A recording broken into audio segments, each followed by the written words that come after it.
ವಿಶ್ವವಿಖ್ಯಾತ ಮೈಸೂರು ದಸರಾ ಪ್ರಮುಖ ಆಕರ್ಷಣೆ ಜಂಬೂ ಸವಾರಿಗೆ ಕ್ಷಣಗಣನೆ ಆರಂಭವಾಗಿದ್ದು ಸಕಲ ಸಿದ್ಧತೆ ಪೂರ್ಣಗೊಂಡಿದೆ. ಸತತ 6ನೇ ಬಾರಿಗೆ ಅಭಿಮನ್ಯು ಆನೆಯು ತಾಯಿ ಚಾಮುಂಡೇಶ್ವರಿ ವಿಗ್ರಹ ಇರುವ ಚಿನ್ನದ ಅಂಬಾರಿಯನ್ನ ಹೊರತಿದ್ದು ಸತತ 5 ಬಾರಿ 750 ಕೆಜಿ ಚಿನ್ನದ ಅಂಬಾರಿ ಹೊತ್ತಿರುವ ಅಭಿಮನ್ಯು ಆನೆ ಈಗ 6ನೇ ಬಾರಿಗೆ ಅಂಬಾರಿ ಹೊರಲು ಸರ್ವಸನ್ನದ್ಧವಾಗಿದೆ. ಈ ಬಾರಿ ಅಭಿಮನ್ಯು ಆನೆಯೊಂದಿಗೆ ಒಟ್ಟು 14 ಆನೆಗಳು ಜಂಬೂ ಸವಾರಿಯಲ್ಲಿ ಹೆಜ್ಜೆ ಹಾಕಲಿವೆ.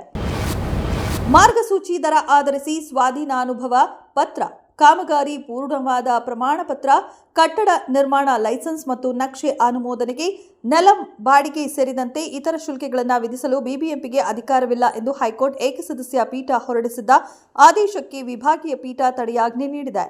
ಏಕಸದಸ್ಯ ಪೀಠದ ಆದೇಶ ಪ್ರಶ್ನಿಸಿ ಬಿಬಿಎಂಪಿ ಸಲ್ಲಿಸಿದ ಮೇಲ್ಮನವಿ ಅರ್ಜಿ ವಿಚಾರಣೆ ನಡೆಸಿದ ಮುಖ್ಯ ನ್ಯಾಯಮೂರ್ತಿ ವಿಭು ಬಕ್ರು ನೇತೃತ್ವದ ವಿಭಾಗೀಯ ಪೀಠದಿಂದ ಈ ಆದೇಶ ನೀಡಲಾಗಿದೆ.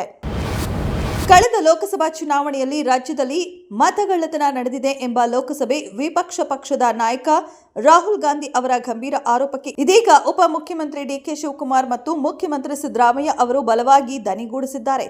ಚುನಾವಣಾ ಆಯೋಗವನ್ನ ಬಳಸಿಕೊಂಡು ಬಿಜೆಪಿ ಅಕ್ರಮ ಎಸಗಿದೆ ಎಂದು ಆರೋಪಿಸಿರುವ ಇಬ್ಬರು ನಾಯಕರು ಈ ಬಗ್ಗೆ ತಮ್ಮ ಬಳಿ ಸಾಕ್ಷ್ಯಾಧಾರಗಳಿವೆ ಎಂದು ಪ್ರತಿಪಾದಿಸಿದ್ದು ರಾಜ್ಯ ರಾಜಕೀಯದಲ್ಲಿ ದೊಡ್ಡ ಚರ್ಚೆಯನ್ನ ಹುಟ್ಟುಹಾಕಿದೆ. ಮಣಿಪುರದಲ್ಲಿ ರಾಷ್ಟ್ರಪತಿ ಆಳ್ವಿಕೆಯನ್ನ ಇನ್ನೂ 6 ತಿಂಗಳ ಕಾಲ ವಿಸ್ತರಿಸಲು ಕೇಂದ್ರ ಸರ್ಕಾರ ನಿರ್ಧರಿಸಿದ್ದು, ಈ ನಿಟ್ಟಿನಲ್ಲಿ ಕೇಂದ್ರ ಗೃಹ ಸಚಿವ ಅಮಿತ್ ಶಾ ಅವರು ರಾಜ್ಯಸಭೆಯಲ್ಲಿ ನಿರ್ಣಯ ಮಂಡಿಸಲಿದ್ದಾರೆ. ರಾಜ್ಯಸಭೆಯು ಮಣಿಪುರ ವಿಚಾರಕ್ಕೆ ಸಂಬಂಧಿಸಿದಂತೆ ಸಂವಿಧಾನದ 356ನೇ ವಿಧಿಯ ಅಡಿಯಲ್ಲಿ ರಾಷ್ಟ್ರಪತಿಗಳು ಹೊರಡಿಸಿದ ಆದೇಶವನ್ನು ಮುಂದುವರೆಸಲು ಆಗಸ್ಟ್ 13, 2025ರಿಂದ ಜಾರಿಗೆ ಬರುವಂತೆ 6 ತಿಂಗಳ ಅವಧಿಗೆ ನಿರ್ಣಯ ಅಂಗೀಕರಿಸಲಿದೆ ಎಂದು ಅಧಿಕಾರಿಗಳು ತಿಳಿಸಿದ್ದಾರೆ. ನಿರ್ಣಯವು ಆಗಸ್ಟ್ 13ರಿಂದ ಜಾರಿಗೆ ಬರಲಿದೆ.